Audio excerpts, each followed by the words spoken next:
All right, Rabosai, good morning. Let us begin. So we are going to pick up in Meretz Hashem in Os Yud. So remember again, paragraph Yud. So we began this last week already, but let's go back and just revisit it for a moment. Kol binyan limudo. Again, we'll just read the beginning quickly, even though we read it last week. Kol binyan limudo yeh ala mikra shetziva Hashem. V'zeh yeh nochach einav. So remember again, Reb Tzaddik said that when performing a mitzvah, so a person ultimately again should have the pasuk that is the source for that mitzvah opposite him when performing the mitzvah. So that this idea that somehow when you perform a mitzvah, you should see the pasuk before you. You should be able to visualize the pasuk.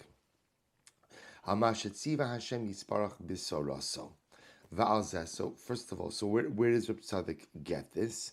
Va'alzeh ramaz berosh hamishnayis the pasach me'imasai v'tana akrakoi. So we'll say if you look, this is the same PDF that I sent out on the chat last week. So if you look in the bottom section, the middle section, the Be'urei HaChasidus, you'll see on the left, on the right hand paragraph, he says V'alzeh ramaz Rabbi Huda Hanosi b'chiburo berosh hamishnayis the pasach beloshon me'imasai. So remember again, both say everything we've seen up until this point has really been gleaned from the beginning. Almost everything has been gleaned from the beginning of Maseches Brachos. So the first Mishnah in Maseches Brachos begins with the statement of Me'imasai korin Shema ba'arvin. From when do we read Shema at night? So the Gemara, remember again, the Gemara itself is intrigued by the lashon or the question of the Emasai. The Emasai means from when. Now, if you're asking from when, that means you have already decided that it's an obligation, or you've already clarified that there's an obligation to recite Shema at night. So the obligation is clear. And now the Gemara is asking, or now the Mishnah is asking a mechanistic detail in terms of what time, right? The aim is at what time. So the Gemara asks, essentially, from where do you know that you're supposed to recite Shema? From where do you know that? To which the Gemara answers, Tana akra koi. So remember again, the simple meaning of the Gemara is the Tana, the author of the Mishnah, is basing himself on the pasuk. What pasuk? B'shach b'cha uvekumecha. But Reb Tzaddik understands in this something much deeper. He says, Tana Krakai, I'm reading in Be'urei HaChasidus, Tana Krakai, Hatana omeid b'dvarav, lefarish es ha'pasach, u'b'shach b'cha uvekumecha, k'ed mefarish b'gimar. Kilomar, b'gimar mevuar, sh'Rabbi Huda, hektim ekriyash mashal arvis, l'kriyash mashal shachris, Mishum shekasav as hamishna lefi seidra kasav shidli b'shah b'hak mechas. Remember again, let's just first go with Pasha Pshat of the Gemara, simple understanding, and then Tzaddik's understanding. So the simple understanding is as follows. The Mishnah begins with a statement, Me'emasai korne shma ba'arvin. Right? From when do we recite Shema at night? So the Gemara is intrigued by this conversation, and the Gemara understands over here the following idea. So the Gemara, the question the Gemara asks is,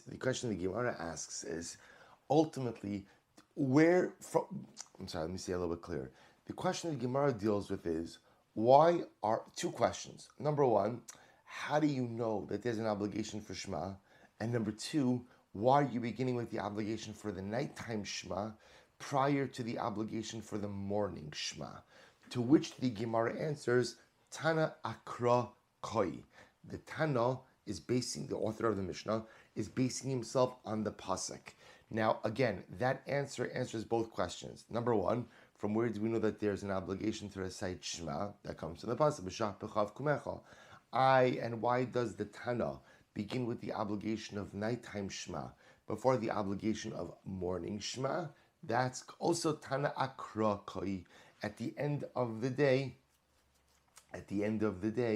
ultimately, again, the Tana is going based on the pasuk. The pasuk has the nighttime Shema, b'shach b'cha, before the morning Shema, and therefore that's the logic of the order. Now, Reb Tzaddik comes along and says as follows: La'aruye. Now he gives his explanation. What does this teach us on a pneumistic level? La'aruye d'chol mishnaso rak akroi koi. So Reb Tzaddik says what this teaches us is that whenever you learn and whenever you perform mitzvahs, akra koi, the pasuk must always be before you. Take a look in the Be'urei HaChasidus. Again, I'm in the left-hand column, Be'urei HaChasidus, about 3 lines down. Ubekach ba la'aruye, lahoros l'chol adam halomei Torah shebapeh, d'chol mishnoso v'iyuno yihye rak akra koi. So Reb Tzaddik understands that this statement of akra koi, that literally, again, we're focused on the pasuk, is not just a one line in a Gemara to explain a Mishnah, but rather, again, to a certain degree, encapsulates an entire approach to Yiddishkeit. When learning and when performing mitzvahs, be focused on the pasuk. La'amod al kavanas hapasuk shebetorah shebichsav. Whenever you're learning and whenever you're performing a mitzvah, you should always be focused on the pasuk itself. Uba'ofen zeh hatorah sheba'peh tiyeh mevuseses umiyusedes ala amar torah shebichsav velo yehei limudo. So we'll say, so why? Why? What is this idea that when learning and when performing mitzvahs, that a person should always go ahead and have the pasuk, visualize the pasuk in front of them? What does that do? So Reb Tzaddik ends off and he says something amazing. In order, v'lo kalimot chachma mechachmos, in order that your learning of Torah should not become the learning like the learning of any other discipline. In other words, we'll say, think about this just a moment. We learn Gemara together every single day. So the truth is, a person could open up a Gemara and learn through it, and it could be a fascinating intellectual exercise, right? It's really interesting. A lot of arguments, a lot of back and forth, a lot of profound ideas, some great stories, and a person could learn it. And the truth is, you could learn Gemara and remove God from it in totality. There are Talmudic scholars who are agnostics. There are Talmudic scholars who are atheists. Because again, you could learn the Talmud, again, just as you could learn any tome of incredible religious or philosophical or theological wisdom. Right? You can learn it just as a literary masterpiece or as a philosophical masterpiece. That's the danger. The danger, says Tzaddik, is that a person can learn Torah and remove God from the equation. We'll say this is not just true from learning. This is true from the performance of mitzvahs as well. Now, I know this might sound strange. Say, how can you perform mitzvahs without God? The truth is, it happens all the time. That we go through the motions. I do what I am supposed to do behaviorally to be a good Jew. Again, I'm fulfilling all of my obligations. But there's no meaning to it. There's no depth to it. And the truth is, sometimes God isn't really even a part of it. I do what I have to do because this is what I do.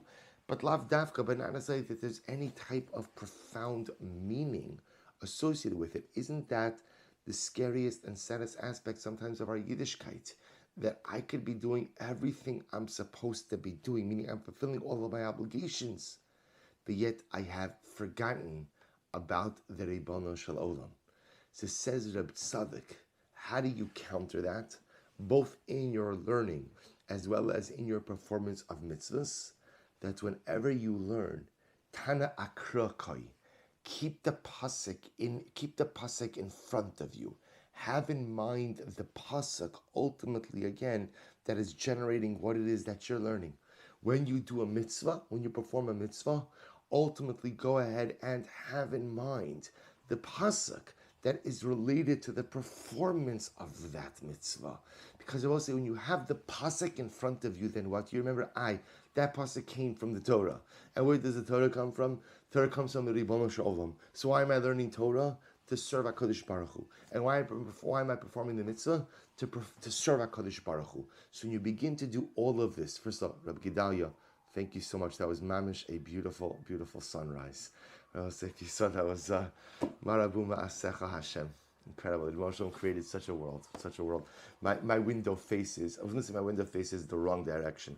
Chas v'shalom. My window faces the right direction. It's actually Kadosh Baruch Hu wants it to be in. But Lamaisa happens that the sunrise is on the other side of me. So I get to see the sunset from my study window, but not the sunrise. Thank you. So I also say, isn't this incredible? If you remember the pasuk in front of you at all times, Then look how Reb Tzaddik ends. La'ariyeh de komishas rakagai velo kalimud chachma mechachmos. And therefore, again, you prevent your Torah like becoming just another discipline, just another subject. Uchimeduma shekach shamati alkin. And it would appear ultimately again that this is what I heard. Remember again, I will say a lot of times, Reb Tzaddik, whenever he's quoting, or I heard, his Rebbe was the Ishbitzer, Reb Mordechai Yosef Leiner, who lives died in the late 1700s. So the Ishbitzer was the Rebbe of Reb Tzaddik. So Reb Tzaddik says, and this is what I heard from my Rebbe. So I was such an incredible Eitzah. So apparently, by the way, I just want to point out, it's also another understanding in Shivisi Hashem Lenegdi Samid. Right? This idea of placing Hashem before me at all times, that the Balatanya writes about, many of them write about, this notion of God awareness. So it's interesting, Reb Tzadok perhaps is giving us a little bit more of a concrete approach to God awareness. What should you do? Keep the pasuk, visualize the pasuk in front of you. So when you're learning a sugya, so we'll say we're learning Masechah Shabbos, Reb Tzadok would say, maybe just keep in mind, Zocher es Yom HaShabbos l'kadsho. Visualize that pasuk in front of you. You perform a mitzvah, right? You were going to put on tefillin in just a little while. Right? So go ahead, visualize the pasuk. And when you visualize the pasuk, you remember that everything you do and everything you learn comes from the Torah Kedosha, which comes from HaKadosh Baruch Hu, which reminds you, Shivisi Hashem Lenegdi Samid, which reminds you ultimately again that everything you're doing is a form of avodas Hashem. All right, so we'll stop over here for today. We'll pick up in Meretz Hashem with Sif Yud Aleph tomorrow.